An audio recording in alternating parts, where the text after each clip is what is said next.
Quinta-feira, 5 de março de 2020, um ótimo dia para você de todo o Brasil. Ligado aqui na nossa programação, está começando mais uma edição do Bom Dia Produtor. E a gente segue junto até às 8h30 da manhã. Vamos aos destaques desta edição. Bom, no programa de hoje você vai ver que o MAPA liberou o uso de 16 novos defensivos agrícolas. E vai ver também...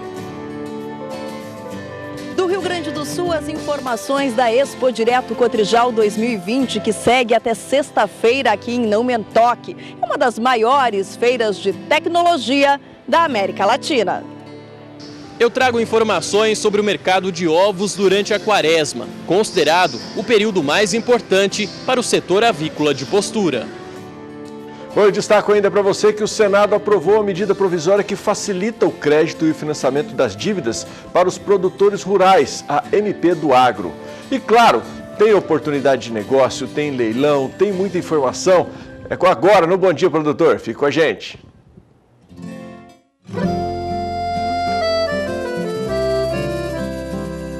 Acorda que o galo já cantou e o sol já vem fazer brotar mais um novo dia. Lenha no fogão, café pra esquentar e a bicharada no quintal. Bota pra molhar, tira leite no curral, arreia o cavalo, tem gado pra campear.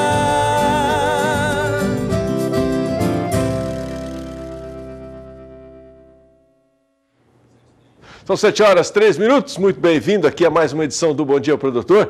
E hoje não vai ser diferente, a gente abre esta edição levando você até Brasília. Vamos saber o que é destaque na nossa capital federal. Bom dia, Saulo Lopes.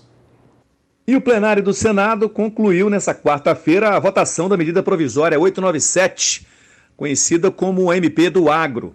Ela foi aprovada por unanimidade e sem alterações. Essa MP tem a relatoria do deputado Pedro Lupion, do DEM paranaense. É um projeto de lei em conversão, portanto tem que passar pela sanção presidencial e pode receber vetos do presidente Jair Bolsonaro. Em jogo, várias coisas importantes, mas eu quero destacar algumas agora. O primeiro é o FGS, é o Fundo Garantidor Solidário, que diz que produtores rurais endividados ou que queiram investir podem constituir grupos, formar uma turma de pelo menos 2 e buscar na rede bancária financiamentos. A outra é sobre o patrimônio de afetação. Antes, o produtor rural aí vai se lembrar, o fazendeiro tinha que ir até o banco e entregar tudo, mostrar a escrituração toda para conseguir o empréstimo. Tipo assim, 2.000 hectares para conseguir um valor lá bem menor. Hoje em dia não, é apenas um tamanho pequeno da propriedade correspondente ao que ele vai pedir de empréstimo.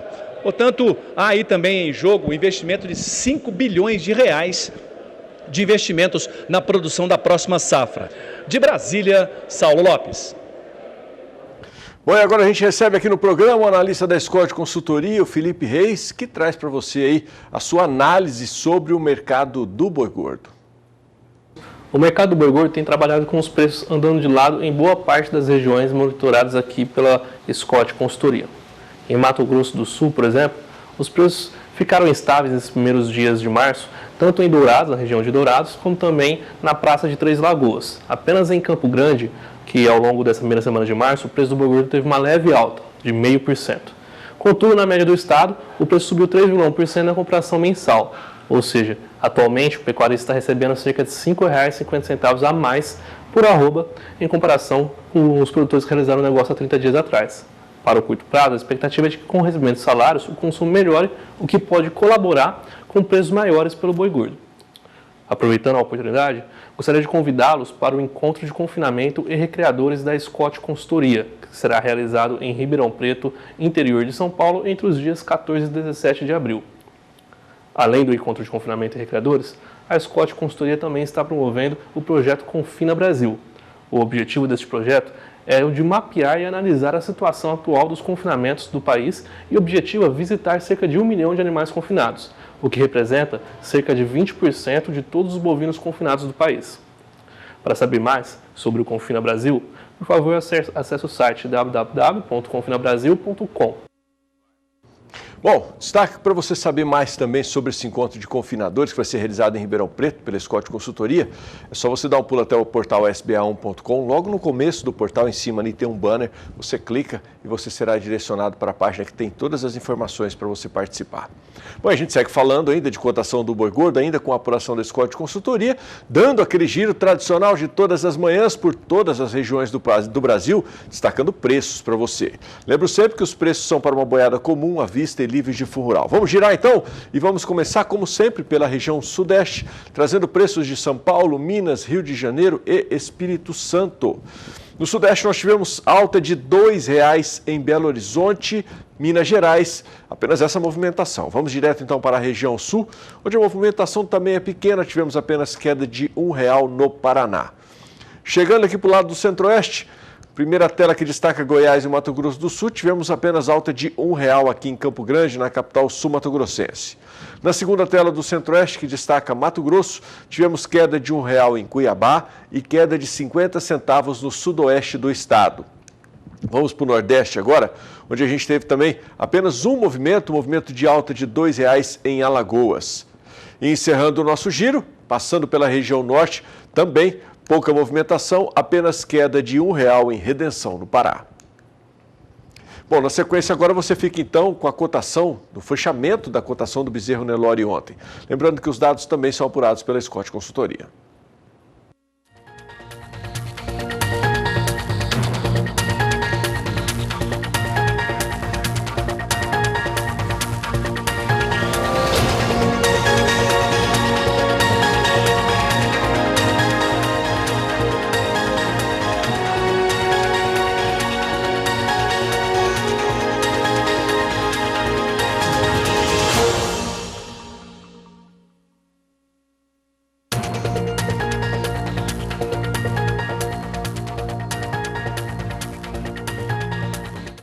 O 31º Fórum Nacional da Soja, que está sendo realizado durante a Expo Direto Cotrijal, lá em Não Me Toque, no Rio Grande do Sul, apresentou como principal palestra um exemplo de uma empresa norte-americana que desenvolve um programa espacial para o agronegócio em parceria com produtores, agrônomos e pesquisadores brasileiros. A repórter Annelise Nicolodi conversou com o fundador dessa startup. A gente está acompanhando o Fórum Nacional da Soja aqui na Expo Direto Cotrijal. Eu vou conversar com o Fábio Teixeira, ele que é um dos palestrantes brasileiro, né, mas que acabou criando uma startup lá no Vale do Silício. Fábio, o que tu veio trazer para o produtor brasileiro que ele precisa entender? Que sim, nós temos ambiente para produzir alimento para o mundo, mas o que a gente precisa fazer? Bom, diferente da geração anterior que não tinham as novas ferramentas, o que a gente está trazendo é uma ferramenta nova, onde a ideia é prover um novo insumo chamado informação. Informação inteligente, informação acionável, informação que te permite ajustar em tempo real o manejo da lavoura. No entanto, tecnologia sozinha não muda o status quo, porque o salto tecnológico foi muito grande nos últimos 5, 10 anos. Então, é preciso haver um trabalho de educação. O que está acontecendo no mundo? O que é inteligência artificial? O que é robótica? O que é nanotecnologia? E como tudo isso junto pode criar um novo produto para pegar isso aqui, a lavoura brasileira, e colocar num patamar que a gente nunca sonhou. Pode explicar para a gente um pouquinho qual que é essa ferramenta que vocês estão criando e como que ela vai estar disponível para o produtor? Sim, o que a Herpec desenvolve é uma tecnologia de sensoramento remoto, então são satélites sobrevoando a uma altitude de 500 km de distância, uma constelação de aproximadamente 120 satélites. E o que esse satélite faz, ele, através de uma análise, de um processamento de imagem muito específico, a gente consegue fazer uma análise química de cada pixel da cena sendo observada. Quando você passa a conhecer os nutrientes que estão presentes ou ausentes numa lavoura, no solo, muda completamente a forma como manejamos uma lavoura. Então, essa é a ferramenta que a gente desenvolve, é um misto de sensores de última geração, computadores de alta performance e inteligência artificial no topo disso tudo, transformando dado e informação em tempo real. Eu acompanhava a tua palestra e tu mostrava que hoje vocês já têm um laboratório, né, com mais de 800 plantas, cuidando cada uma delas individualmente. Talvez esse seja o segredo, trabalhar mais individualmente? o indivíduo nos permite aprender num ambiente controlado o que acontece em escala. Então, você partir direto para um ambiente em escala, existem centenas de variáveis que estão atuando naquele meio em que você não consegue relacionar. Então, estreitar esse canal para uma única planta e induzir problemas, estados como desidratação, nos permite fazer essa correlação e a partir daí escalar gradualmente para ver como se comporta no campo. Então é o nosso ponto de partida. A ferramenta que está engolindo o mundo hoje é a inteligência artificial, mas ela precisa ser treinada. E o nosso laboratório é onde a gente faz isso, onde a gente traz o produtor, onde a gente traz o agrônomo, ele fala para a gente, Fábio, a gente tem esse problema e funciona assim. Então a gente induz esse problema e monitora essa planta do dia 1 até o último dia do ciclo para ver como ela reagiu àquele experimento artificial. E a gente correlaciona isso com o mesmo sensor, instrumento que vai no espaço. A partir daí a gente começa a olhar uma lavoura inteira. Fábio, para encerrar, a gente sabe que da responsabilidade que o Brasil tem de produzir alimento para o mundo. A gente vai conseguir suprir isso? Eu não tenho dúvida nenhuma. Nós temos uma responsabilidade astronômica. Ainda não temos essa sensação de responsabilidade. Acho que no momento que a gente perceber o nosso papel no mundo, a vocação do Brasil no mundo, nesse cenário onde seremos 10 bilhões de pessoas, essa chave vai virar de maneira irreversível, a gente passa a ser o maior produtor de comidas do mundo. Tomara. Obrigada, Fábio, pelas tuas informações. Do Rio Grande do Sul, Annelise Nicolotti. Bom, lembrando que você tem ainda muita informação sobre a Cotrijal, né? A Expo Direto Cotrijal aqui na programação do Canal do Boi e também no nosso portal sba1.com. O consumo de ovos aumenta bastante nessa época do ano por conta da quaresma. Por isso, o período é considerado o mais importante para o setor avícola de Postura. Acompanhe na reportagem do Gustavo D'Angelo. Durante a quaresma, muitos católicos diminuem o consumo de carne vermelha como penitência. E para suprir a falta desse alimento, o ovo acaba sendo uma das principais opções, principalmente por apresentar alta quantidade de proteína. Na verdade, o ovo é uma proteína com alto valor biológico, né? Igual a da carne, do peixe, do frango. Então, eu não quero consumir a carne vermelha. Essa troca, ela é importante, né? Eu só não posso, se a pessoa retirar totalmente a carne vermelha ou o frango, precisa substituir essa proteína, né? E para substituir tem que ser uma proteína de origem animal, que o ovo seria uma opção. Barato e fácil de encontrar, o ovo compõe a mesa de muitos brasileiros, como a dona Vera Lúcia, que durante o período quaresmal consome mais o produto. Nessa época a gente aumenta muito o consumo dos ovos, porque é uma opção a substituição da proteína da carne, né? E do peixe também, que nessa época fica com um valor bem elevado. Então em casa, na minha família, a gente consome muitos ovos. Como nesses 40 dias de quaresma muitas pessoas não comem carne, o consumo de ovos aumenta de forma significativa nesse período. Como resultado, o mercado de ovos é impulsionado para a alegria dos produtores. Seu João, que é avicultor na região de Araçatuba, interior paulista, confirma essa tendência. Tanto a quaresma como o Natal são épocas excelentes para a venda de ovos, aumenta a procura, né? O preço sempre melhora de acordo com a oferta e procura, né? Tendo falta, o preço normalmente sobe.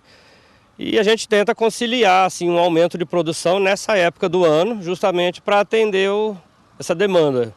O histórico dos últimos 16 anos aponta que nesse período ocorreu evolução de preços que atingiu o máximo de 7% e encerrou o período quaresmal 5% acima do valor de abertura. Diferente do histórico, no ano passado o preço aumentou ainda mais e fechou a quaresma com alta de 18%, cenário que se repete em 2020. O preço já subiu, praticamente, foi um ano meio atípico, subiu em janeiro, que é uma época de férias, de calor, normalmente o preço não sobe em janeiro, mas esse ano aconteceu de subir. Eu acredito que seja devido à alta do preço da ração. O milho subiu bastante e, consequentemente, aumentou o descarte de galinha. E com isso, a falta de ovos, né? Então, devido a isso, houve elevação no preço dos ovos já em janeiro. Mas está mantendo até hoje, no começo da quaresma, a perspectiva é que ele suba ainda mais. De Araçatuba, São Paulo, Gustavo D'Angelo. Bom, o MAPA, Ministério de Abastecimento, Pecuária, o Ministério da Agricultura, Pecuária e Abastecimento liberou o uso de 16 novos defensivos agrícolas. É sobre este assunto que a gente vai conversar logo no próximo bloco, porque é hora do nosso primeiro intervalo comercial chegando por aqui. É hora, claro, de lembrar você que estamos ao vivo também pela nossa plataforma digital, seja pelo nosso portal sba1.com, pelo aplicativo SBA Play e também pela página do Facebook lá do Canal do Boi.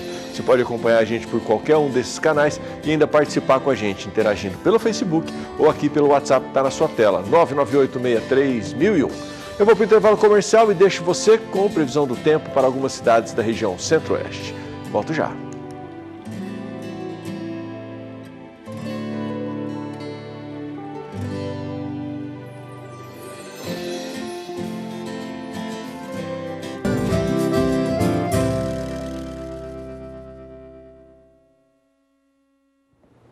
Às 7h19, bom dia, está de volta para você que está ligado aqui na programação do Canal do Boi.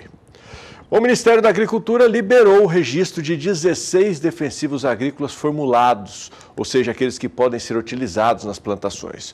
O registro de defensivos agrícolas genéricos constitui uma importante política para a diminuição dos impactos dos monopólios e oligopólios no mercado de determinados ingredientes ativos, uma dinâmica que beneficia a livre concorrência e a competitividade da agricultura nacional. E é sobre esse assunto o comentário de hoje do analista de agronegócio João Pedro Cotidias. Bom dia, João. Bom dia. Esses produtos são usados há muito tempo no Brasil, ou seja, as empresas que desenvolveram e que patentearam o princípio ativo venderam ele por 10, 12 anos, normalmente com um preço bastante mais caro do que o genérico. O genérico é igual para a saúde humana, igual para a saúde animal, ou seja, são princípios ativos já comprovados com questão de defeito nas plantas, e também na questão do meio ambiente, todos aqueles detalhes que existem para você liberar um produto desse para uso na lavoura, já foram atendidos. Então, eles chegam a um preço bem mais razoável para o produtor brasileiro. São os genéricos. Isso é muito importante para o Brasil, para você tentar reduzir o custo da produção dos nossos grãos, enfim, de todo o uso na agricultura. Então, agora no Brasil, uma empresa, quando desenvolve um princípio ativo, ela tem 10, 12 anos para se beneficiar ela exclusivamente daquele produto. Porque ela argumenta que gastou 300, 400 milhões de dólares para desenvolver um princípio ativo. No momento que ela já se ressarciu desses investimentos, é natural, é lógico que o governo abra para que outras empresas importem esse princípio ativo da China, de algum outro país do mundo, formule no Brasil e leve até o produtor brasileiro. Agora, é importante quando a gente fala em defensivos agrícolas, sempre pensar que o produtor tem que voltar àquele trabalho que ele fazia antigamente, o manejo integrado de pragas. Para quê? Nem sempre há uma necessidade de fazer uma aplicação naquele momento. Pode ser postergada, tem que se usar princípios ativos que não afetem os demais micro-organismos e outros insetos que são benéficos para a cultura, que controlam as pragas. Nós temos que fazer um uso racional. O defensivo é uma arma, é uma necessidade, porém, quanto menos a gente usar, menor o custo, menor a questão ambiental.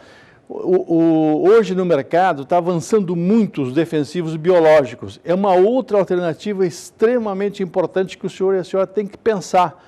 Como eu posso usar isso na minha propriedade? Como eu posso usar isso no meu planejamento da lavoura? Talvez, se você usar um biológico, não precisa usar um químico. Baixa custo, menor efeito ao meio ambiente. Você tem uma série de variáveis importantes. Eu tenho que olhar o solo. Quando eu tenho um solo bem estabilizado, um solo bem balanceado, os nutrientes dele, que eu uso produtos naturais no solo, normalmente a planta tem uma resistência natural melhor ao ataque de doenças, ao ataque de insetos, ao ataque de todos aqueles fatores que prejudicam ela. Então, esse também é um detalhe importante, o manejo do solo, o que usar na terra para evitar usar coisas naturais. Hoje nós temos uma riqueza de alternativas no Brasil inteiro que pode ser usada. O Ministério da Agricultura, a questão de uns 4, 5 anos atrás, ele autorizou os chamados remineralizadores. São produtos regionais a um custo bastante razoável, que usado na lavoura, normalmente mostra bons resultados, a planta fica bem vigorosa, bem resistente, tanto às questões climáticas, os veranicos, ao excesso de chuva, como também um ataque de pragas e doenças. Ou seja, não é apenas um defensivo agrícola ou alguns defensivos agrícolas que tem que ser usado, tem que se usar o bom senso, procurar conhecer as novas tecnologias, procurar replicar resultados de outros produtores que conseguiram baixar o custo da sua produção, melhorar a qualidade do seu produto e também ajudar mais o meio ambiente. Hoje, por exemplo, nós temos um problema sério com insetos polinizadores.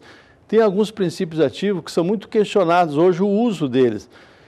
Alguns tipos de defensivos, você está tendo problema de matar muito abelha, ou vários outros insetos polinizadores. Isso impacta em quê? Impacta em redução de produção, impacta em aumento de custo. Tudo isso tem que ser pensado. Então, o fato de o governo estimular o registro de produtos genéricos, ele vem de acordo com aquela política de baixar custo para o produtor. E o produtor tem que ter sempre um bom senso na hora de escolher os seus produtos. Procure usar aqueles que causam menor impacto ao meio ambiente, menor impacto aos insetos e outros micro-organismos úteis, para que você possa manter a sua lavoura em qualidade, ter uma boa produtividade, baixar o seu custo e ajudar o meio ambiente. Isso é uma tarefa muito positiva da atual administração. Acabou com aquele monopólio de algumas empresas que conseguiam fazer registro, seguravam o registro genérico. Hoje acabou, hoje está se democratizando o acesso à produção e também ao consumo de produtos que possam baixar o custo da produção brasileira, seja dos produtos de mercado interno, como aqueles produtos voltados à exportação. Pensem bem nisso, sempre na hora de fazer o uso de defensivos agrícolas. Valeu, João. Obrigado pela sua participação. Informações importantíssimas para você que está ligado aqui no Bom Dia Produtor. Bom, a raça Tabapuã é um zebuíno brasileiro programado para funcionar a campo tão bem quanto se apresenta em pista. E tem agora, no ano de 2020, uma programação bastante organizada para manter o crescimento da raça. É o que você vai ver na entrevista que o presidente da Associação Brasileira dos Criadores de Tabapuã, a ABCT, deu ao repórter Daniel de Paula com as imagens do cinegrafista Gerson Oliveira. Acompanhe aí. Todos os anos a gente registra um crescimento da raça Tabapuã na pecuária do Brasil. É um zebuíno genuinamente brasileiro e que tem uma aceitação indiscutível. E todos os anos a união dos criadores, quando a gente se encontra nos grandes eventos, por exemplo, a Expo Zebu, a gente sente esse fortalecimento da raça. Por quê, Sérgio? Estou com o presidente da ABCT numa propriedade que é da família dele, mas que ele administra junto com essa gestão da ABCT, que é mais uma de muita responsabilidade. Essa palavra talvez explique o que é a aceitação e esse crescimento que é constante, por menor que seja o salto em função de vários fatores, ele é constante, Sérgio. E essa projeção continua para esse ano de 2020? Sem dúvida, continuamos sempre na mesma curva de crescimento. Na verdade não é uma curva, é uma linha de crescimento, né? Onde ano a ano a raça vem crescendo em números de registros definitivos. Nas exposições é a segunda raça de corte na Expo Zebu. Ano passado tivemos mais de 150 animais. No Penat, na Expo Genética, também somos a segunda raça em número, todos os anos presentes. E sempre formando, aparecendo novos touros, novas opções de cruzamento, né? E cada vez mais o número de sêmen pelas centrais também, a gente vem crescendo ano a ano e cada ano que passa a aceitação do Tabapuã cresce mais, a funcionalidade dele vem aumentando, a capacidade de produzir carne de qualidade em menor tempo, precocidade sexual, docilidade, tudo isso que ele imprime, habilidade materna, que é uma característica que ela tem, que é tão muito característica da raça, né? Muito forte, então isso só traz benefício. Cada vez mais o pecuarista brasileiro vem descobrindo a raça, abrindo o olho para ela vem tomando seu espaço que é merecido a tanta qualidade, a tanto benefício que ela traz. A gente vê o uso de tecnologias hoje na pecuária em termos de seleção de raças, principalmente as zebuínas, E isso dentro do Tabapuã também existe, mas a gente enxerga uma distância muito curta do que a gente vê, por exemplo, em pista, que é muito comum, a gente vê o Tabapuã bem representado numa pista como a da Expo Zebu, mas também no pasto, quer dizer, que a gente tem uma elite produtiva, eu já falei isso várias vezes nas transmissões que a gente faz juntos, nos grandes eventos, Sérgio, e isso parece que cada vez mais curta essa distância. A gente tem animal seu aqui que ganha pista, mas está cobrindo novilha, né? Sem dúvida, a gente tenta manter perto, né? O que acontece lá, trazer para dentro das fazendas, não só ficar mostrando em exposição, e sim implementar esse animal, essa ferramenta aqui dentro da fazenda. Então, esse animal de pista, essa capacidade que eles têm de produzir, de ganhar peso, realmente vem sendo passado para o pasto, para a fazenda, para dentro da porteira. E o que isso representa economicamente dentro da fazenda de quem leva, por exemplo, um touro de qualquer que seja o criador que tem essa responsabilidade de selecionar baseado em fenótipo, baseado em número e melhoramento genético? Representa aumento de lucratividade, né? Uma certeza do que esse animal vai entregar hoje com as avaliações genéticas. Você sabe com as DEPs, você sabe o que esperar de cada animal, o que ele pode vir a produzir. Então isso é a certeza de um investimento certo, né? Um touro pode deixar até 40 filhos por ano, então com certeza é um investimento mais barato, um investimento certo de lucro no futuro, né? E o que o presidente da BCT, a associação, os criadores estão programando para esse 2020? Mais eventos comerciais, eventos técnicos? Sim, sem dúvida, já estamos aí, a Expo Zebu adiantou uma semana, já estamos organizando o leilão peso pesado, cara que vem há mais de 5 décadas aí na Expo Zebu. Já temos também penate, os criadores vão mandando nos grupos de WhatsApp, já apartando animais para a Expo Zebu, para penate, está todo mundo pronto, animado para produzir mais, para trazer mais tabapuã, para o pessoal ver mais, conhecer mais a raça e ter mais contato com essa raça tão produtiva. Parece que não, mas passa rapidinho. Você está falando de expogenética, é só em agosto, mas daqui a pouco chegou, né? Não, já tem que se preparar desde o começo do ano para estar tudo certo. E os animais entram, né, para o penate, por exemplo, agora junto com a Expo Zebu, né? Então já aproveita o frete, leva o animal para a Expo Zebu, leva o animal para o penate e vamos estar aí trabalhando sempre para engrandecer a raça.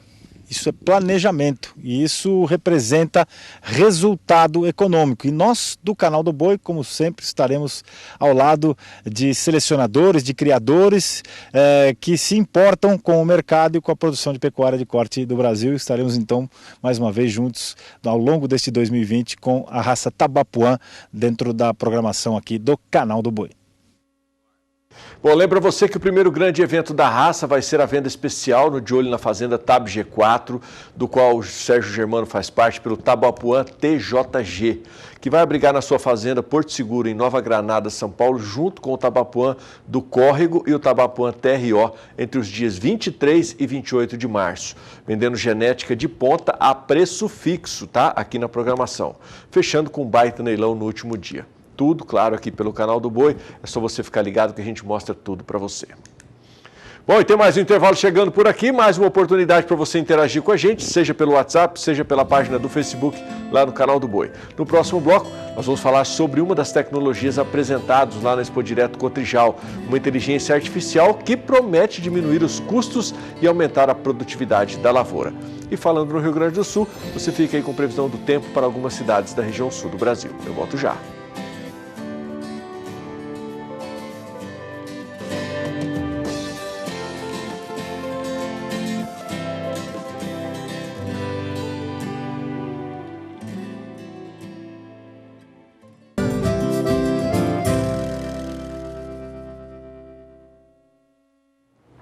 Sete horas e 33 minutos, estou de volta.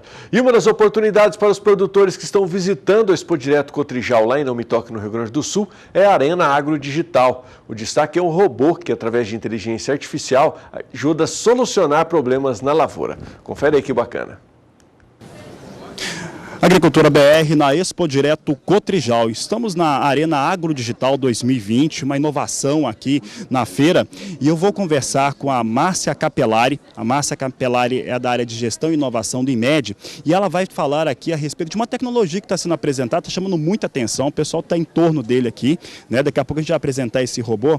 Márcia, tem essa novidade aqui, o robô trazendo informações, como que ele tem alimentado-se dessas informações do agronegócio e passado para o público que visita aqui a Expo Direto. Boa tarde. Boa tarde. A IMED possui um hub de inovação que possibilita a conexão entre os alunos de graduação e pós-graduação e também mestrados para trazer startups ao invés de trabalhos de conclusão de cursos que vão lá só para pesquisa. Ele conecta a pesquisa ao negócio. E aqui a gente está trazendo as startups e as pesquisas realizadas que podem ser aplicadas ao agronegócio. Por exemplo, nós temos uma startup que foi desenvolvida por um aluno que tira foto da planta e diz se ela tem ferrugem, qual é a praga que está instalada, qual é o tipo de insumo de defensivo que deve ser aplicado. Então, tudo isso ele é realizado a partir da programação da robótica humanizada, falando sobre inteligência artificial, porque o robô ele aprende a partir dessas pesquisas. Quanto mais pesquisas existem, mais ele está aprendendo, e também conectando a parte da gestão, porque hoje a gente costuma dizer, quando eu me criei no interior, então a mãe dizia, você vai ter que estudar porque para poder sair do campo. Hoje os pais dizem, você precisa estudar para poder ficar no campo. Então, sem gestão, sem estudo, sem conhecimento, nós não temos como dar conta desse desafio gigante que está vindo aí pela parte de alimentar tantas pessoas no mundo, né, e no Brasil em especial. Márcia, bom, e o Rio Grande do Sul está aqui com a soja no campo, e eu vou querer conversar com ele. Tem um nome? Vocês estão colocando um nome nele? O nome dele é Umbo, mas ele foi batizado aqui como IMED-Bo. Né? Vou perguntar para o IMED-Bo a respeito da ferrugem asiática. A ferrugem do soja. Fale sobre a ferrugem do soja. Uma solução do IMED visa detectar folhas com ferrugem asiática na soja através do processamento de imagens na lavoura. Quer ver os resultados? Não. Umbo, você me ama? Vamos então tirar uma... Umbo, você me ama? Moço, te amo. Muito. Como você está? Meu amigo, tudo bem? Tudo bem. O que é a IMED? Bah, mas que maravilha. Eu também estou muito bem hoje. Só para me certificar que está tudo funcionando. Pode me dizer se está entendendo o que eu digo? Estou entendendo. Moço, ok. Quando minha orelha ficar laranja e quando as ondinhas da minha tela estiverem se transformando. Ele vai dando instruções para que o humano consiga conversar com ele. Então, a programação é que ele tenha, quanto menos interação e menos necessidade do ser humano, mais inteligente, com pesquisas e com informações, com conhecimento, é o que nós estamos fazendo. Então, ele vai interagindo com o ser humano a partir de movimentos que são de interações emocionais. Então, hoje a gente está vendo aqui uma robótica que nós chamamos de robótica humanizada, que traz as pesquisas e que soluciona o problema para diminuir o custo do produtor e aumentar a efetividade e a produtividade do campo. É para isso que a tecnologia existe. Existe para fazer com que a gente tenha mais tempo com a nossa família e mais eficiência, com menos esforço. Maravilha. Mais inteligência, né? Maravilha, Márcia. Eu gostei de conhecer aqui o robô. Obrigado pela participação aqui no Canal do Boi. Muito obrigada. Convido a todos para vir conhecer aqui o nosso stand da IMED. A gente está trazendo várias startups que são nossas relações e que fazem parte desse hub de negócios que a IMED vem construindo para oferecer aí um monte de conhecimento e um monte de oportunidades para melhorar a nossa produtividade da região. Tá certo, Márcio, obrigado pela participação, obrigado pessoal do IMED. Bom, nós vamos continuar por aqui e daqui a pouco a gente volta trazendo outras informações direto da Expo Direto Cotrijal. O Conect Leilões realiza a segunda edição do Shopping Cimental Brasileiro aqui no Canal do Boi.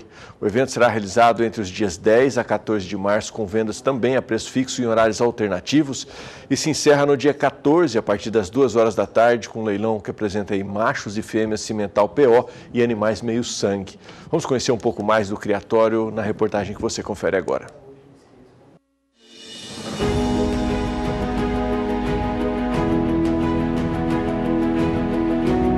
Leiteiro, fértil, precoce, manso e pesado, muito pesado. Esses adjetivos são os mais frequentes para descrever essa raça taurina. Agora, quando entra no rol a característica de adaptação ao clima dos trópicos, aí sim temos o cimental brasileiro. Visitamos a Fazenda Água do Moinho, em Avaré, São Paulo, para conferir a condição do gado, que é criado quase exclusivamente a pasto e com sal mineral. Vimos bezerros sadios, touros vigorosos e vacas leiteiras de dar gosto pela sustentação dos úberes e o rendimento na ordenha. O criador e zootecnista Mário Aguiar, coordenador do Grupo Cimental Brasileiro, fala das vantagens dessa genética para os sistemas pecuários do Brasil. Esses criadores do cimental brasileiro são criadores que vêm trabalhando com seleção de cimental para a realidade brasileira há muito tempo. Todos têm um enfoque de produzir um animal efetivamente adaptado à nossa realidade, a uma realidade de braquiária, a uma realidade de carrapato, temperaturas acima de 30 graus. Então todos percebem que, perceberam já há alguns anos, há muitos anos na verdade, que o fundamental antes de produzir qualquer coisa era a rusticidade, era a adaptabilidade ao nosso meio ambiente. Este é o segundo ano que o Grupo Cimental Brasileiro se reúne para promover o evento, que já é um dos maiores da raça em volume e variabilidade genética. O Shopping Cimental Brasileiro vai disponibilizar cerca de 100 animais. A gente tem um parceiro muito importante que nos ajudou muito no primeiro shopping, que é a Connect Leilões, junto com o Canal do Boi. É uma parceria que deu certo, a gente está repetindo novamente agora. Então a Connect comercializa junto com a gente esses animais, com a transmissão do Canal do Boi. A gente vai estabelecer as condições aí para o produtor poder adquirir essa genética e receber na sua casa da melhor maneira possível. Os lotes apartados com rigoroso critério técnico vão contemplar as categorias bezerros, novilhas, garrotes, matrizes, touros, prenheses e sêmen, além de uma super oportunidade com a oferta de exemplares de cruzamento. Se a gente tem na Meio Sangue Cimental, hoje, uma das melhores mães que a gente tem na pecuária. É, sem dúvida nenhuma, a mais valorizada como receptora. Ela tem uma habilidade materna acima da média, comparando com as outras raças, com os outros cruzamentos. Então ela é uma excelente mãe, tanto para o embrião, para você utilizar ela como mãe, dos melhores embriões genética, produzir genética, tanto como uma mãe para fazer um cruzamento com uma terceira raça, usar o tricross, que hoje também é muito utilizado na pecuária. Ela vai desmamar bezerros muito pesados, ela é muito carinhosa, boa mãe, extremamente fértil. Então, sem dúvida, o mercado consumidor dos touros cimental brasileiro tem na fêmea um grande trunfo na mão, porque você tem uma fêmea que vale hoje tanto quanto o macho. O cimental brasileiro é fruto de acasalamentos entre animais de famílias que chegaram ao Brasil há mais de um século e, posteriormente, receberam infusão de sangue de linhagens oriundas de 4 continentes. O rebanho, continuamente submetido a processos de seleção e melhoramento genético, apresenta fortes características zootécnicas, principalmente as que são ligadas à tolerância ao calor e ao ataque de parasitas, o que impressiona e apaixona os criadores.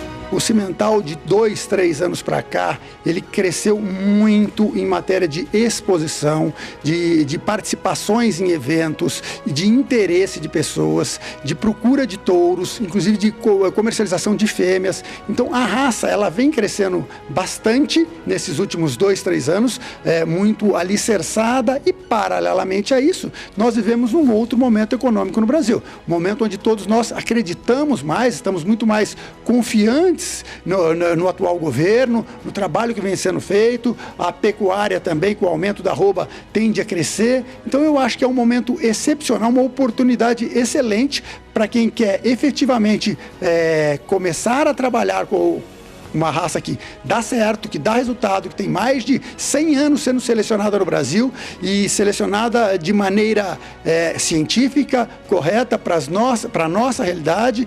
É uma oportunidade excelente porque junta o crescimento da raça cimental com o crescimento econômico do nosso país. O Shopping Cimental Brasileiro vai ofertar animais de 15 selecionadores de vários estados do Brasil. Dos dias 10 a 14 de março, com transmissão pelo Canal do Boi e apoio da Associação Brasileira dos Criadores de Cimental e Sim Brasil, você é nosso convidado. Então a gente consegue, com o cimental, agregar os dois lados da moeda, a produção de carne e a produção de leite. Animais produtivos, precoces, férteis e modernos. Então a gente tem uma excelente mercadoria sendo ofertada para os amigos, que vai agregar e que vai trazer resultado financeiro para a atividade.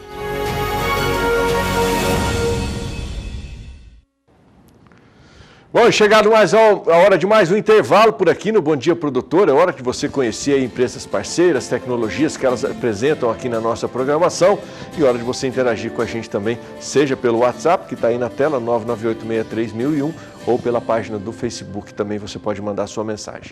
Já no próximo bloco, quando eu voltar, nós vamos falar sobre o Índice de Confiança do Agronegócio, o índice que apura o nível da confiança na recuperação da economia dos empresários. Você tem todas as informações daqui a pouco, portanto não saia daí. Antes você fica com a previsão do tempo para a região norte do Brasil. Volto já.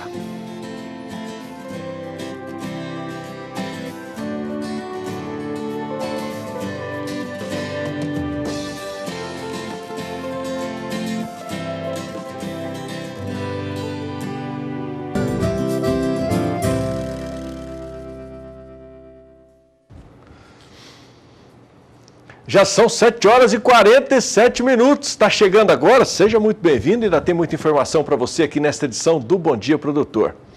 Os empresários do agronegócio brasileiro entraram em 2020 confiantes na recuperação da economia. É o que aponta o Índice de Confiança do Agronegócio, o IC Agro, que a cada 3 meses é apurado junto aos dirigentes de empresas do setor pela Federação das Indústrias do Estado de São Paulo, a Fiesp, e também pela Organização das Cooperativas Brasileiras, a OCB.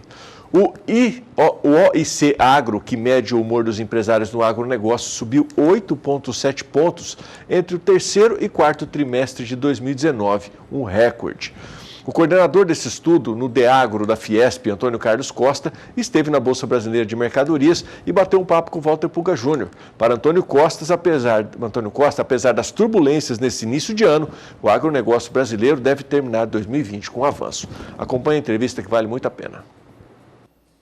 Obrigado por ter aceito o nosso convite, Antônio. Eu gostaria de começar falando daquilo que é um trabalho seu de muitos anos e que é muito respeitado entre os empresários brasileiros, que é o índice de confiança que a Fiesp apura junto ao agronegócio brasileiro.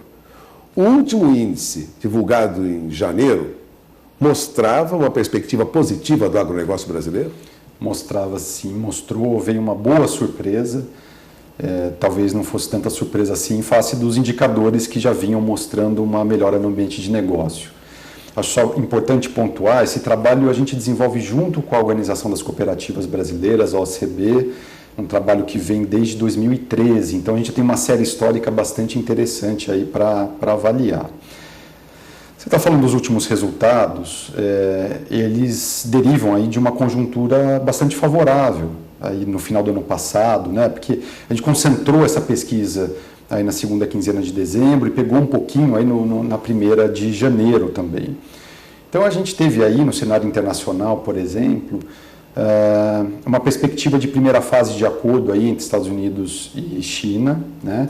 Isso foi suficiente para ter uma reação positiva de preço das commodities de uma forma geral. O açúcar já vinha reagindo também no mercado internacional. A gente tem aí também, sob a ótica internacional, esse problema na China, né? Quer dizer, com o rebanho suíno, a peste suína africana, que lógico ninguém deseja isso, mas teve um efeito colateral no final das contas positivo em termos de exportação.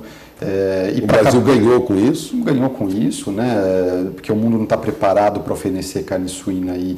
A gente vai pegar na China um consumo per capita ali de mais ou menos 35 quilos habitante ano de carne suína, é coisa demais, né? Então praticamente metade do rebanho suíno na China foi dizimado e tem que ir para as carnes substitutas. E o Brasil, lógico, é um supridor natural global da proteína, não só de carne suína, mas especialmente aí, de carne bovina e de aves, aí, que entram como substitutas nesse mercado. Tudo isso contribuiu para que o índice fosse um índice bem alto. Índice de confiança apurado pela Fiesp em São Paulo, Foi positivo. Foi positivo, e ele é apurado no Brasil inteiro, né? Esse índice ele é medido no Brasil inteiro, nos 3 elos da cadeia produtiva. Então a gente pega a indústria de insumos, aí nutrição animal, saúde animal, fertilizantes, defensivos, enfim, sementes, o produtor agropecuário. Então são cerca de 700 produtores entrevistados no Brasil, e o critério para entrevistar esse produtor é que ele se utilize de pacotes tecnológicos mais avançados, ou que tenha ligações com o setor do cooperativismo, né? Ou seja, são produtores que influenciam de fato a dinâmica do negócio, são líderes, independente de serem pequenos, médios ou grandes, né? É lógico que no Mato Grosso tem uma predominância de médios, grandes produtores, e no Paraná de produtores um pouco menores. Mas o filtro é sempre o uso da tecnologia. E as indústrias de alimentos, né? As indústrias de alimentos aí mais ligadas ao mercado doméstico, indústrias de alimentos mais ligadas à exportação, e aí a gente fecha uma análise aí, acho que bastante completa do agronegócio. Isso no início do ano. Começamos 2020, vamos dizer, com expectativas muito positivas. Agora, você começa a preparar uma nova apuração. O que os primeiros dados já indicam e o que você espera do próximo índice de confiança? Ele vai diminuir? Então, a gente ainda carrega um efeito positivo dessa onda, né? Então, eu falei alguns aspectos aqui ligados ao cenário internacional. Tem um outro aspecto também ligado ao cenário internacional que tem consequências positivas para o produtor, por exemplo, que é um câmbio, um dólar apreciado, né, em relação ao real. Houve uma valorização forte do dólar. Está havendo ainda, a gente está vivendo esse movimento, não só no Brasil, mas é um movimento internacional. E isso, os produtores a gente está aqui na Bolsa, né? Quer dizer, os produtos cotados em bolsas internacionais recebem em reais. Então, esse movimento de apreciação do dólar é positivo para o produtor. E isso tende aí a continuar, talvez com um certo arrefecimento, mas uma acomodação de câmbio num patamar talvez um pouco acima do que a gente viu aí nos últimos meses, né? Você não acredita numa queda do índice de confiança em função de uma provável redução do crescimento mundial ou de redução da demanda mundial por produtos em geral? Então, é difícil avaliar, né? Porque a gente está vivendo o epicentro da crise do coronavírus. Aliás, né, por isso que é interessante, a gente mede o índice de confiança a cada 3 meses, porque acho que nenhum outro setor da economia está tão sujeito a essa imensidão de variáveis como o agronegócio, né? Então, o coronavírus impacta, né? Porque os países já estão revendo as suas expectativas de crescimento. Lógico que isso tem impacto para o Brasil e tem impacto especialmente aí para o agronegócio. Então, pode ser que tenha, mas agora falar um número, colocar um número na mesa nesse momento... É impossível. É impossível. Seria uma estimativa aí, nesse momento, acho que não... Seria leviano, vamos falar. Seria leviano dizer que vai crescer, vai diminuir. Para usar a palavra... De olho no agronegócio, e o índice de confiança é uma das apurações que vocês acompanham, mas vocês têm outros dados. A Federação da Indústria do Estado de São Paulo está atenta ao movimento de toda a indústria brasileira e de todo o mercado brasileiro. É uma referência, inclusive, para analistas de mercado, os dados da Fiesp. Eu pergunto, qual é a sensação que o Antônio Costa, que está lá no DEAGRO há muitos anos, né, está gerenciando o trabalho do agronegócio, como você vê a perspectiva daqui para frente para o Brasil? Olha, para o índice de confiança, você me perguntou isso, eu entendo que ele vai se manter em patamares elevados. Agora, flutuações no índice são absolutamente normais. Então, atingir um pico agora de 123, então uma pequena queda não seria absolutamente fora do contexto, né? Mesmo assim, a gente se manteria em patamares bastante elevados. É impressionante a inflexão positiva que teve o índice a partir do último trimestre de 2018, aí, já com um cenário político mais ou menos encaminhado, né? Então, houve sim uma melhora nas expectativas desde então. E aí, ajustes nessa expectativa, né? Como a gente falou, no final do ano, os agentes econômicos, de uma forma geral, tinham uma expectativa aí muito forte, uma retomada grande do crescimento econômico, rápida. Aí vem o coronavírus e, de repente, isso pode arrefecer. Então, isso pode mudar, por exemplo, a variação na indústria de alimentos, né, de uma retomada de repente mais acelerada nesse começo de ano do consumo doméstico. Postergada, né? Vamos dizer assim, então, adiada. São fatores que a gente pode chamar de imponderáveis, né? Quem previu uma situação dessa. Agora, a avaliação ela continua positiva, né? A avaliação ela continua positiva, seja para o agronegócio, seja para a economia como um todo, talvez com uma calibração por conta do imponderável, né? E que sempre acontece, ajuste de taxa de juros, ajuste de dólar que sobe. Ou que Isso. Agora você falou de um ponto importante, foi um ponto que apareceu nessa pesquisa, que é a taxa de juros, né? A gente migrou aí de alguns anos atrás de uma taxa de juros aí uma Selic que bateu 14,25, né? E a gente tem hoje aí uma Selic, o último resultado foi para aí 4,25 ao ano, e tem muita gente falando de possíveis novas reduções por conta justamente dessa freada, talvez, de crescimento mais abrupta da economia internacional. Então, isso, quer dizer, a previsão de uma manutenção ou de uma queda ainda maior, porque a última reunião do Banco Central ele falou, olha, a gente vai moderar agora, vamos avaliar, dando uma sinalização de que passaria um período aí avaliando o cenário doméstico, a recuperação da economia, para aí ver que medidas poderiam ser tomadas. Agora, com essa questão aí de um esfriamento da economia internacional, possível esfriamento, né, a gente está falando tudo sobre hipóteses ainda, da economia internacional, talvez o Banco Central se veja aí no papel de dar mais estímulo e de eventualmente encontrar espaços para novas reduções.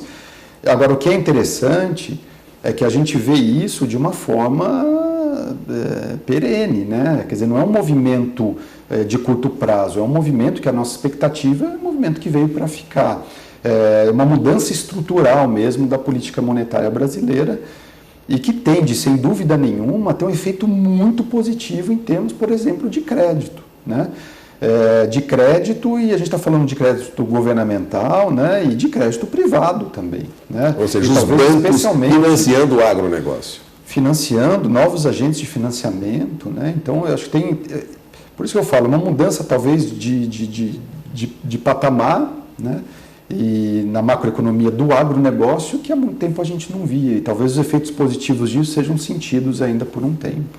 Bom, eu gostaria de ressaltar que o Antônio Costa é engenheiro agrônomo, não é um homem que só olha para o lado da indústria, tem propriedade rural, atua como produtor rural, portanto, não é de uma família de produtores rurais, tem experiência desde a infância, né, Antônio, nesse meio. É da região de Ribeirão Preto, da região de Brodowski, uma região muito conhecida, lógico, no estado de São Paulo é destaque, nós somos de lá. E eu pergunto, como homem do agronegócio agora, não como gerente de agronegócio da Federação das Indústrias, mas o homem que está no campo também, que vai lá, né, olhar o que está ocorrendo no campo, sofre a amargura do clima, das pragas, dos problemas do transporte e da logística. O agronegócio brasileiro mostra para você perspectivas positivas para os próximos anos? Sem dúvida nenhuma. Aí você está falando pessoalmente, eu sou pessoalmente um entusiasta do agronegócio, né? Eu estou aqui de segunda a sexta com paletó de executivo da Fiesp, e sábado eu visto a minha roupa de engenheiro agrônomo e vou para o campo, né? Acordo 5 horas da manhã e vou para o interior para trabalhar como agrônomo, como produtor, que é uma paixão que eu tenho na minha vida e sempre vou carregar, né? Que veio de família e que eu incorporei no meu espírito, né? Então eu vejo o setor de uma forma muito otimista, eu vejo assim, novas tecnologias chegando, e aí a vantagem de mesclar esses dois mundos, né? Do produtor ali com a mão na terra mesmo, e como executivo aqui na Fiesp, que tem acesso a muito do que está acontecendo em termos de tecnologia. Então a minha perspectiva ela é muito favorável. Quando a gente fala, por exemplo, de startups, a gente fala de... as agritechs vêm aí com uma força que é impressionante, são tecnologias absolutamente aplicadas ao campo, muito conectadas com a necessidade do produtor. Então eu acho que a gente está frente aí a uma mudança mesmo na forma de se produzir, mais uma mudança, e o Brasil tem todas as condições de liderar e capitanear esse movimento. São grandes instituições de pesquisa, universidades, enfim, e todo mundo, isso que é bacana, né? Acho que o Brasil enxerga o agronegócio como um setor promissor, como um setor moderno, como um setor jovem. Talvez não tenha no mundo um agronegócio tão jovem como o agronegócio brasileiro. Então eu sou absolutamente entusiasmado e feliz por trabalhar e por fazer essa ponte, né? Esse trânsito entre os elos da cadeia do agronegócio que a gente vê é diferente do que existia, acho que antes, né? Uma coisa, olha, produtor está aqui, a indústria está ali, não. Hoje acho que tem um diagnóstico muito claro, né? Uma compreensão dessa codependência entre os elos, e é por isso que esse conceito de agronegócio ele é tão forte no Brasil, né? Existe muito mais convergência, tem muitos pontos em comuns do que possíveis divergências localizadas em algumas cadeias ou em alguns temas específicos. Ou você acaba de ouvir um paulista do interior, homem que é executivo na capital e que corre para o interior para cuidar da sua propriedade lá. Bom senso, cuidado. Antônio é um homem respeitado pela calma, pela tranquilidade na análise de dados e de números. Agradeço sua entrevista, Antônio. Muito obrigado, Walter. As portas estão abertas para a Federação das Indústrias do Estado de São Paulo e para o Antônio Costa, produtor do interior de São Paulo. Muito obrigado. Eu te agradeço pela oportunidade de falar um pouco, né, do nosso trabalho. E sempre que possível e sempre que convidado, estarei aqui com muito prazer. Informação de qualidade para você que está sempre ligado aqui na programação do Canal do Boi. Vou para mais um intervalo comercial. Aproveita e dá um pulinho lá no nosso portal. Confira também outras notícias do agronegócio e pode interagir com a gente também por lá, tá? O WhatsApp está aqui também, não esquece não. Manda sua mensagem pelo 998-63-1001. É legal receber sua mensagem, é legal a gente dividir um abraço com você logo pela manhã. Próximo bloco, desculpa. Você vai conhecer uma técnica utilizada para melhorar a digestibilidade do milho em vacas leiteiras.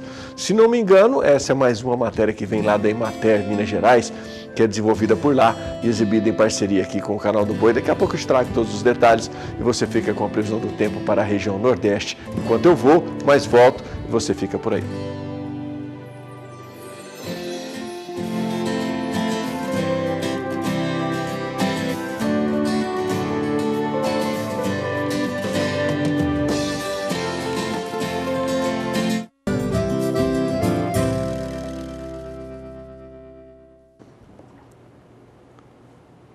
Estamos de volta.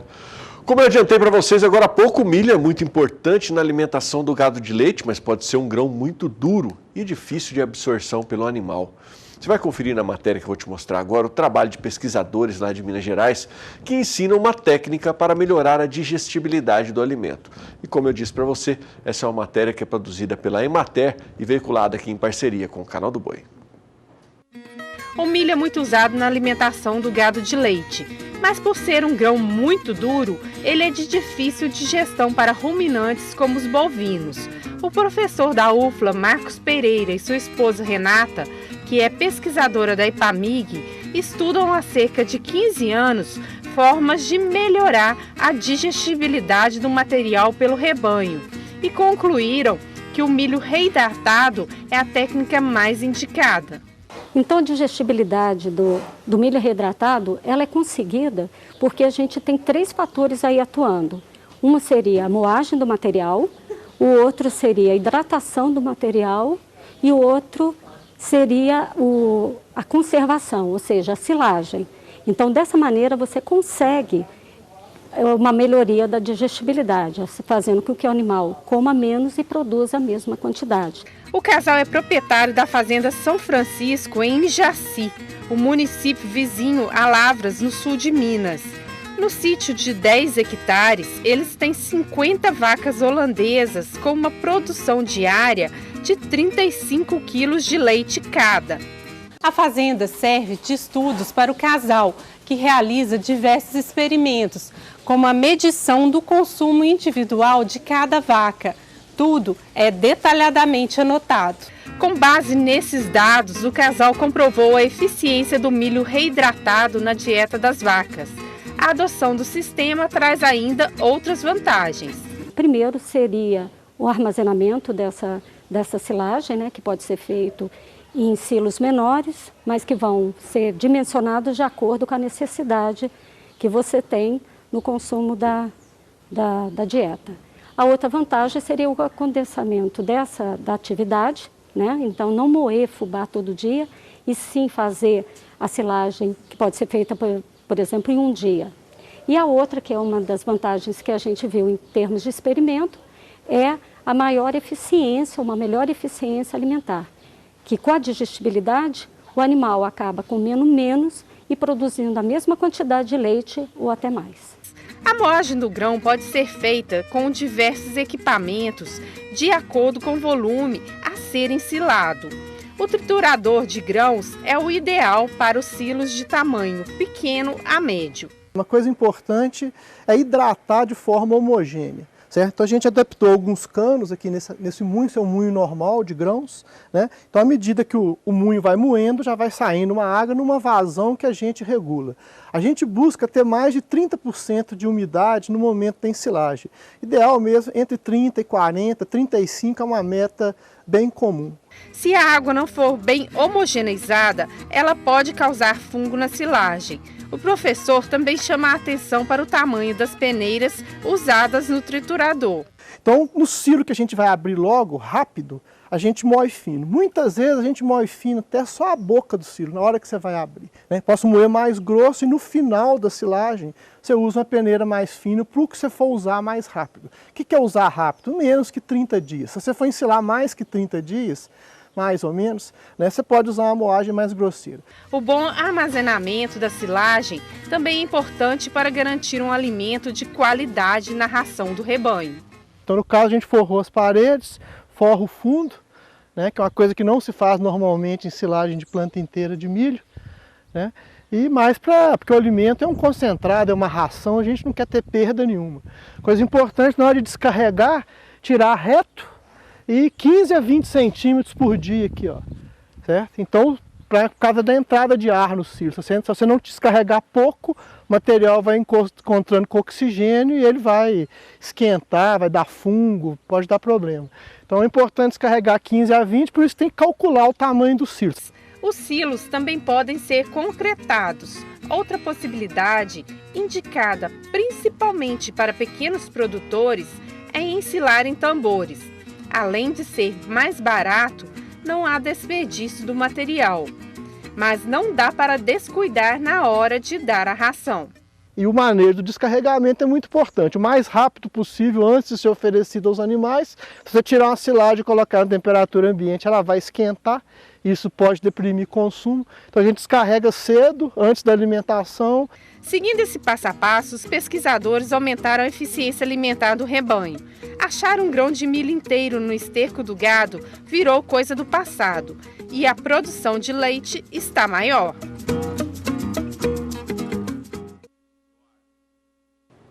Bom, chegou agora a hora de falar do volumoso Briquifeno, que ajuda na produtividade do gado e ainda combate doenças. Você vai ver alguns casos de sucesso que estão juntos aí na reportagem do Vinícius Souza com imagens do cinegrafista Auro Sávio.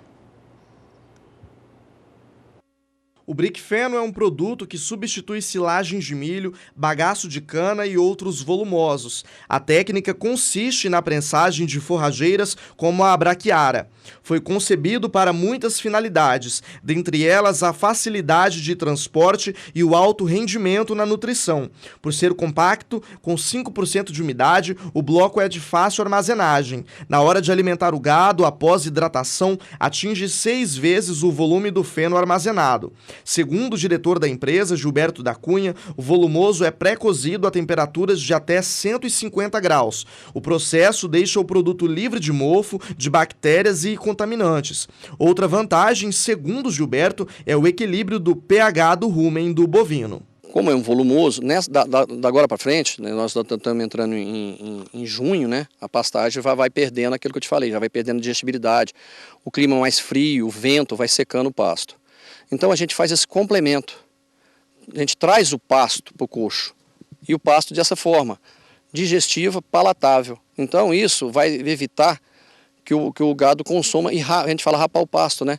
Deixar ele comendo talo, um pasto não tão bom, de baixa digestibilidade, que vai até emagrecer o gado. O gado não vai conseguir retirar os nutrientes necessários desse pasto, porque ele já não está tão digestivo. Aí a gente traz esse produto, coloca no coxo, com proteinado, ração, qualquer coisa que a pessoa tiver para suplementar o gado, pronto, está resolvido. Aí aumenta muito a capacidade de gado, de suporte de gado por área. Você comentou ontem aquela questão de sobrar o pasto, né? Explica isso para a gente um pouquinho.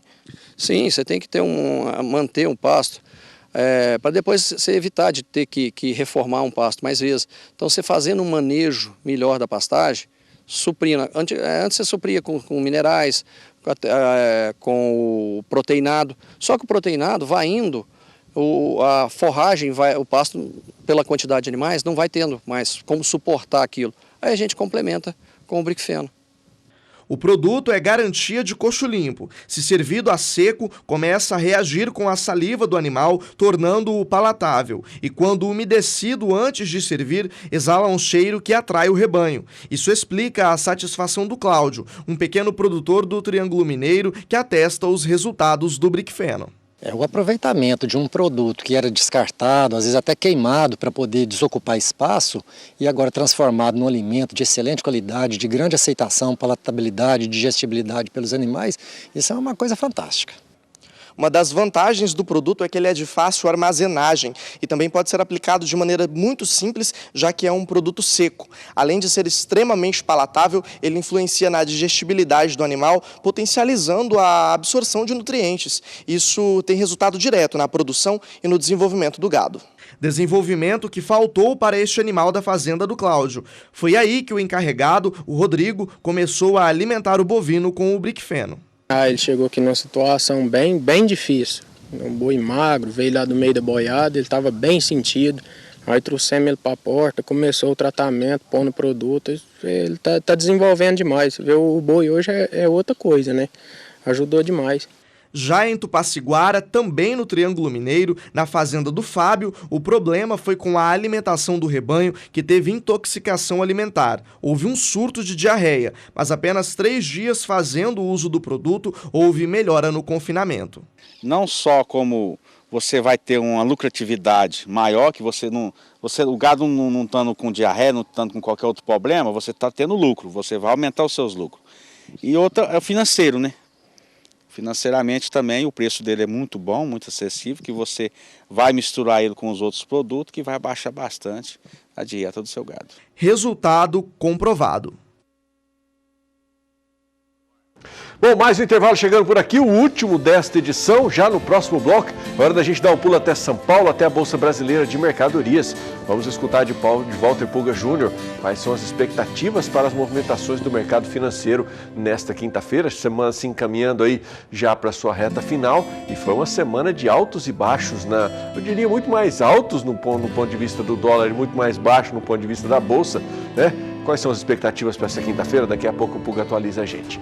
Vou para o último intervalo comercial, deixando você também com a previsão do tempo para a região sudeste, a região que falta aí para você conhecer tempo e temperatura nesta quinta-feira. Volto já.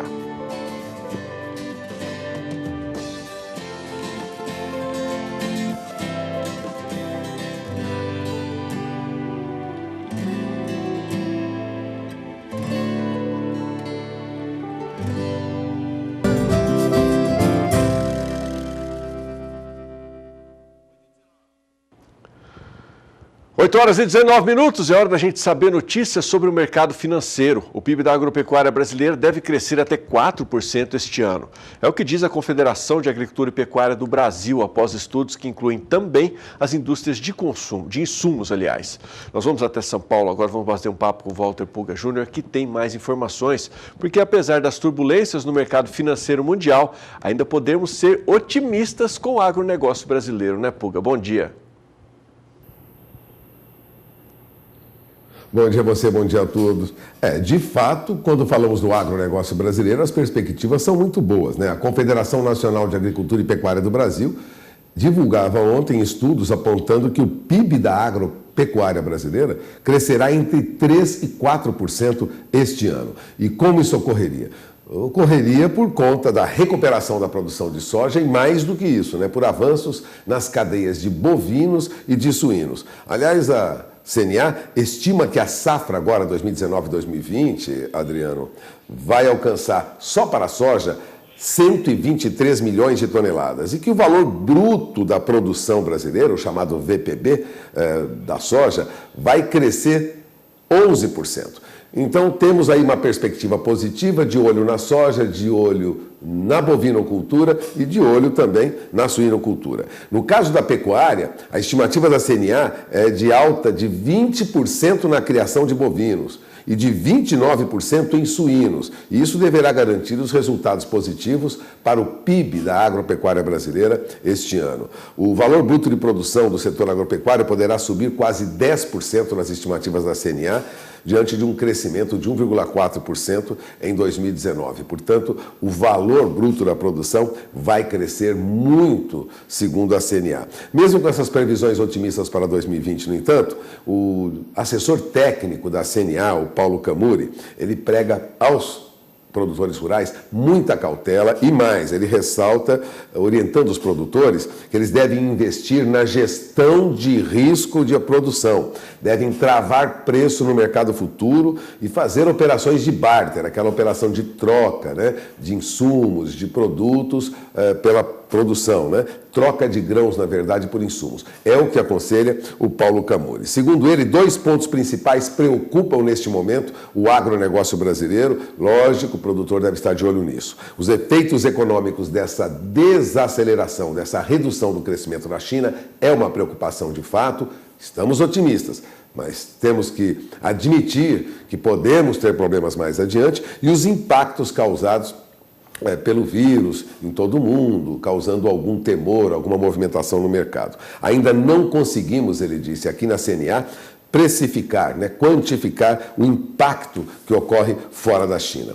Agora, há uma outra preocupação para o produtor também, viu? A preocupação é o dólar, o receio de pagar caro no momento do chamado pré-custeio e vender a produção com o câmbio em baixa é também um fator que pode surpreender o produtor. Portanto, embora estamos com um movimento otimista quanto à produção, quanto à exportação mundial, de olho nas informações, porque o dólar pode, por exemplo, comprando insumos na alta, vendendo o produto, resultado da produção na baixa, isso pode trazer algum problema. Segundo Camuri, os preços das commodities poderão até cair de forma expressiva, a depender da expansão, da preocupação com o vírus em todo o mundo. Lógico, o mercado oscila muito, né? O mercado está sensível. Quando eu falo mercado, eu falo, quem é o mercado? O mercado são os operadores de negócios agrícolas, de bolsas, mercado financeiro, quem opera, investidores. Então, quando falamos mercado, é um termo genérico, né? Fica um pouco perdido, o produtor fala, pô, quem é esse mercado? O mercado, na verdade, são os operadores, os homens que acreditam ou não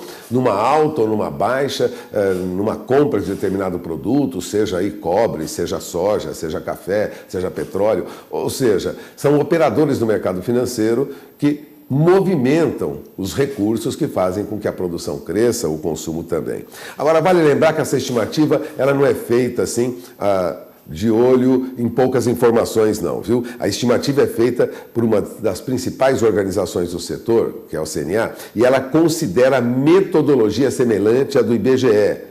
Portanto, é uma metodologia já reconhecida. A CNA faz uma pesquisa, aliás, mais abrangente, considerando aí o PIB do agronegócio. Ela inclui indústrias do segmento, como as indústrias de insumos, e prevê mesmo esse crescimento de 2,5% a 3% em 2020, até um acumulado aí, né? Até novembro de 2019 já tínhamos um aumento de 2,3%, ou seja, é possível mesmo que cresçamos até 4% este ano, segundo a CNA.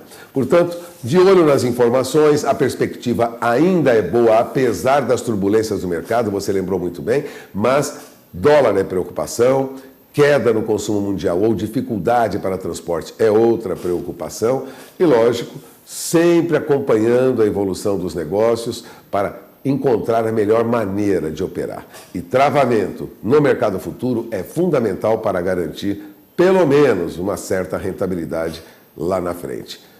É preferível trabalhar vendendo a futuro, realizando barter, porque surpresas podem ocorrer durante o ano. Estamos a apenas, vamos dizer, 60 e poucos dias do início do ano. Não há como ficar, vamos dizer, deitado, sossegado, sentado, sem preocupações com o que pode acontecer pela frente.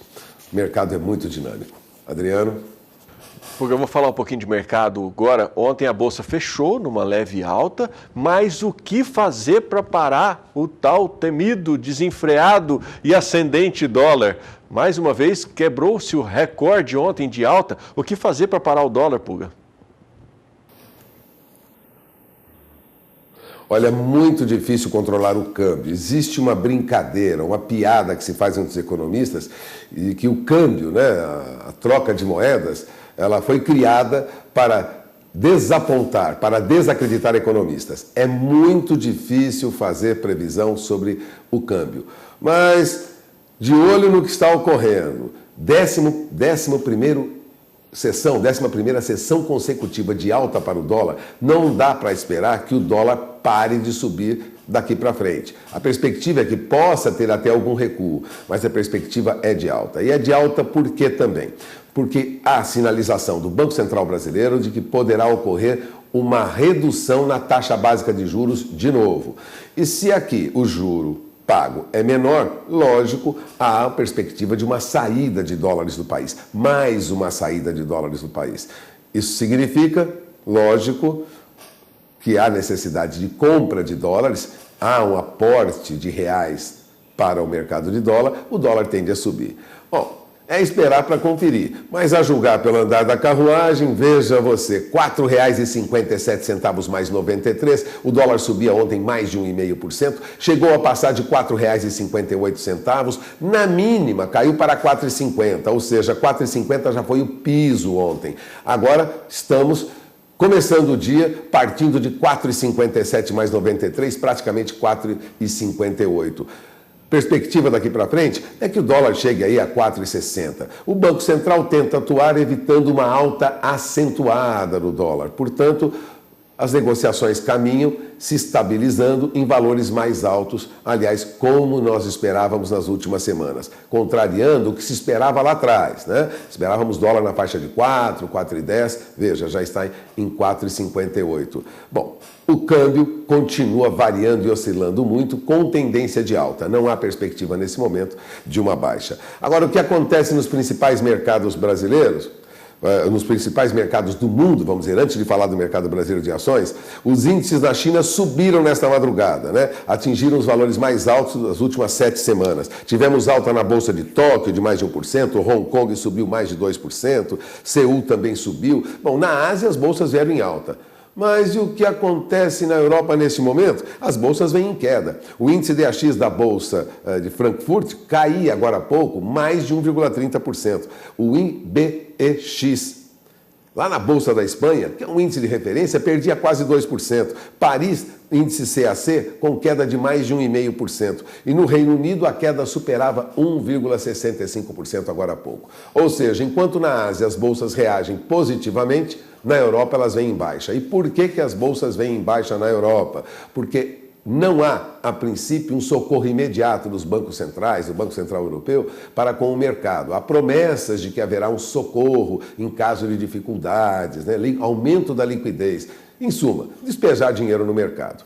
Mas isso não ocorreu. Nessa ida e vinda, mercado, em geral, os operadores especulam para cima e para baixo, portanto, você tem aí uma acomodação na Europa de um jeito e na Ásia de outro. E o que acontece conosco no índice Bovespa? O índice Bovespa ontem subiu, acompanhou o que ocorreu em algumas das principais bolsas dos Estados Unidos, subiu 1,60%, passou de 107.200 pontos, fechou aos 107.224 pontos, em alguns momentos chegou a se aproximar de 118 mil, né? Chegou perto ali, 107.800 pontos, mas terminou em alta de 1,60%, no entanto, em alta, mas com algumas preocupações. Não há perspectiva de que a nossa bolsa tenha uma forte recuperação e volte rapidamente àquela faixa de 115, 120 mil pontos que os analistas esperavam no início do ano, numa certa euforia. Essa turbulência no mercado financeiro internacional vai permanecer e é preciso se acostumar com essa oscilação até que essas turbulências no mercado, como eu sempre repito aqui, passem. Isso vai ocorrer de um dia para a noite? Não. Mas a perspectiva não é tão ruim lá na frente. É com você, Adriano. Em grana. Valeu, Puga, obrigado pela sua participação, um ótimo dia para você aí. Bom, eu sempre antes de encerrar essa edição do Bom Dia, lembro a você que para você se manter informado sobre a movimentação do mercado financeiro, fique ligado aqui na programação do Canal do Boi, porque o Puga volta durante as participações dele aqui ao longo do dia, ele e a jornalista Sara Kirchhoff também, tanto no Agricultura BR, bem como no Mais Pecuária e também na Batida do Martelo, para trazer sempre informações atualizadas para você. E lembro que na abertura do Agricultura BR, quando o Puga voltar, você já tem toda a movimentação de dólar e bolsa em operação, e aí você fica sempre por dentro das informações. E eu tô indo embora. Deixo aí um abraço apertado para você, agradeço mais uma vez a sua companhia, desejo uma quinta-feira abençoada e lembro a você que a partir de amanhã, a partir das 7 horas, tem mais Bom Dia. Até lá, você pode ficar bem informado acessando sba1.com. Até amanhã.